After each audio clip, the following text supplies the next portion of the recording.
Iran is back in business, and everybody's scurrying around how much and how soon will Iran put on the street. That's the first part of the conversation. In the second part, what is Nigeria doing to prepare itself for the new phase of the global oil market? Dolapo Oni, Head of Energy Research at EcoBank Development Corporation, live here in the studios in Lagos, and from our Abuja studios, Cheto Manji, in Lagos, Nigeria, from the UK. She is a vice president, a political analyst with significant interest in Sub-Saharan Africa from Tino Intelligence. We thank you both for joining us. Let's welcome Dolapo. Hold on a second. Let's welcome Cheto Manji from our Abuja studios. A good morning to you, Cheto. We thank you very much for finding time to be with us. Good morning.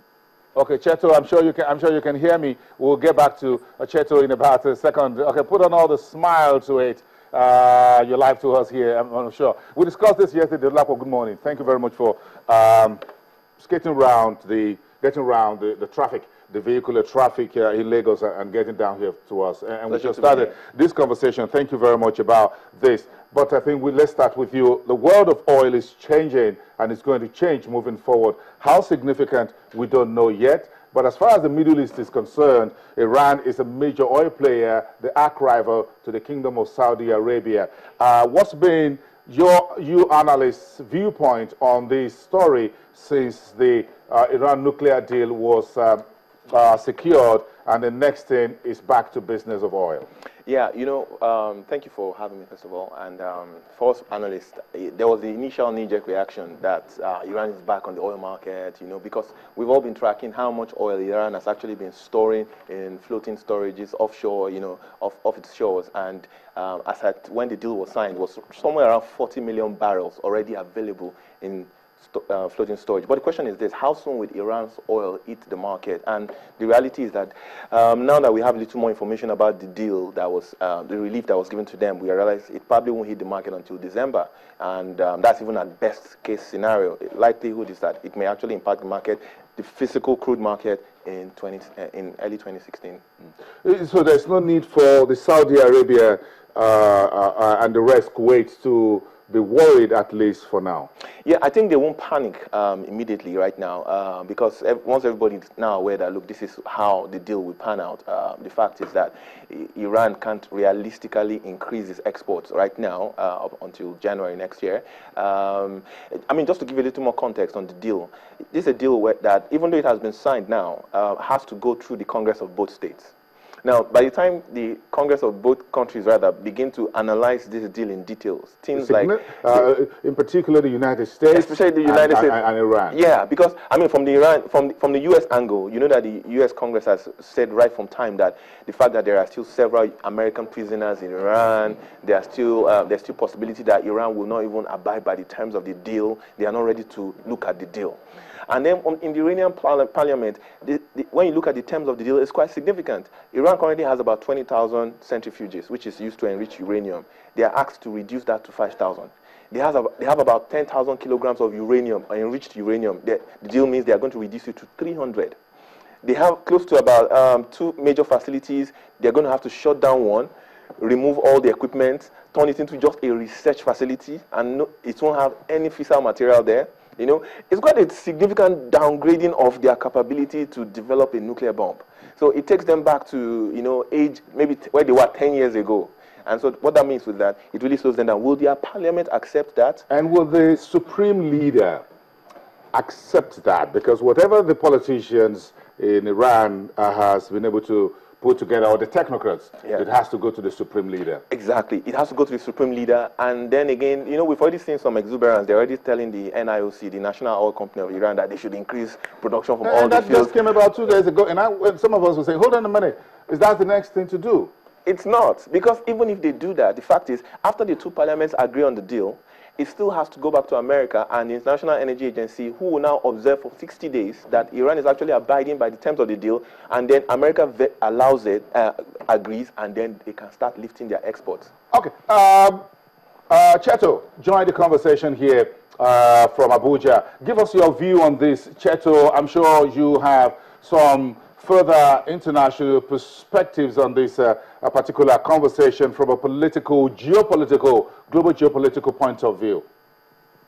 Yeah, I mean, I completely agree with think at the end of the day, there's a lot of sort of noise around Iran, effectively dumping 40 million barrels on the market. And I think, effectively, as he said, we're talking about an accumulation. But in terms of actually, facilitating and increasing Iranian exports sufficiently, I think we're a very long way away from that. And I would even say that Dolapo is probably a little bit more optimistic than I am. I mean, realistically, I don't even see an Iranian production increasing significantly until at least the middle of next year. So, I mean, effectively, I think we're going to get a sort of short-term impact where when the 40 million barrels actually comes on the market now, where we've got an oil glut at the moment, then we might see a slight depression in oil prices, which I believe we've already seen a little bit of that. Obviously, what that would do is probably to displace a lot of the African producers that are looking at Asian markets. Iran's proximity to places like India means that, India would be very happy to take up a lot of those the 40 million barrels that has come on the market. But at the end of the day, I mean, that's quite short term. And, it might cause a little bit of displacement in the West African markets. But I think going forward, West African countries have probably got at least a year to actually start to decide where to diversify their potential markets to. Cheto, the world of oil is very dynamic, could change overnight significantly. You were a little bit to the far left, and Dolapo a little bit to the far right. Now, in between 6 months to a year, middle of next year, a little more things could have changed. OPEC is there, Russia is there with the problems in Ukraine, and don't forget, United States. Talk to us about this. Put it together. Well, I mean, as you say, it's incredibly unpredictable at the moment. So a lot of us are sort of, speculating as to how things could go. But I don't actually see, obviously, I think that people have probably overestimated how much shale producers would be resilient, I think, to the oil price drop.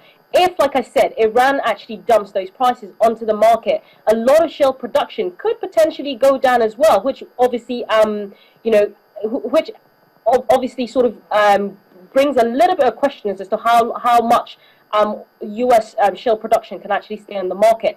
But I think for me, I mean, because my main focus tends to sort of be on the African markets, I think longer term, the ability to sort of react quite quickly is just not present in the African markets. And for me, that's where I have a lot of concern. I think ultimately, African producers probably have to start considering whether or not their domestic markets are actually viable as real markets, because everybody tends to look at Asia. But let's face it, everybody's competing. I mean, all the oil producers right now are actually competing for Asian markets. We're looking at the China slowdown, which everybody has been talking about. So China, we know, cannot take up a lot of the oil. We're seeing places like South Korea starting to take up a little bit more of the global demand, but there isn't a market big enough to actually take up a lot of that, a lot of that demand. So I'm not quite sure that, I think we're still in a lot of uncertainty, and effectively people will be reacting to sort of immediate shocks, such as things like the Iranian deal.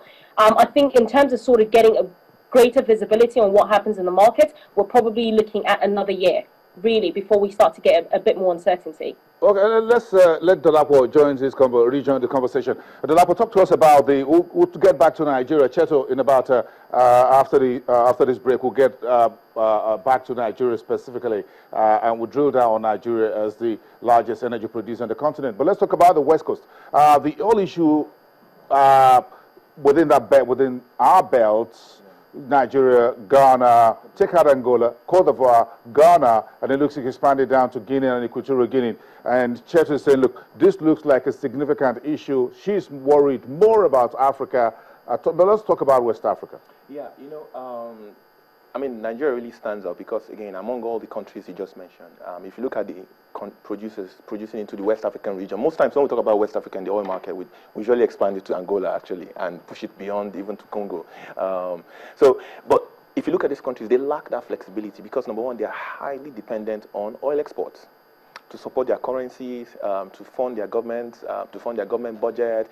So, and that's a bit of a worry because it means that if our oil is displaced from the market, which could potentially happen, the fact is, where's the flexibility to quickly accommodate the excess crude oil within the domestic economy. For instance, look at Nigeria. Nigeria's refinery is down to 20% capacity. Well, should be up to 20% capacity. It was down to zero by December, but what should be up to 20% by August. If you look at Ghana, their refinery is literally shut down. They're looking to try and get Saudi Arabia to come and help them to revive that refinery. If you look at Cote d'Ivoire is the only one that has a functional refinery really in the region that is still maxing above 70% capacity utilization. They have only a 60,000 barrel per day refinery in Cote d'Ivoire. If you want to stretch it to Senegal, Senegal has roughly about 20,000 barrel per day refinery. So there isn't enough domestic capacity to actually absorb crude that is pushed out of the market. Yeah, for a Ghana that produces maybe about 100,000 barrels per day, they might be able to find some markets. But for Nigeria that pushes about 1.4, 1.5 million barrels per day into the export market, that's a bit of a worry.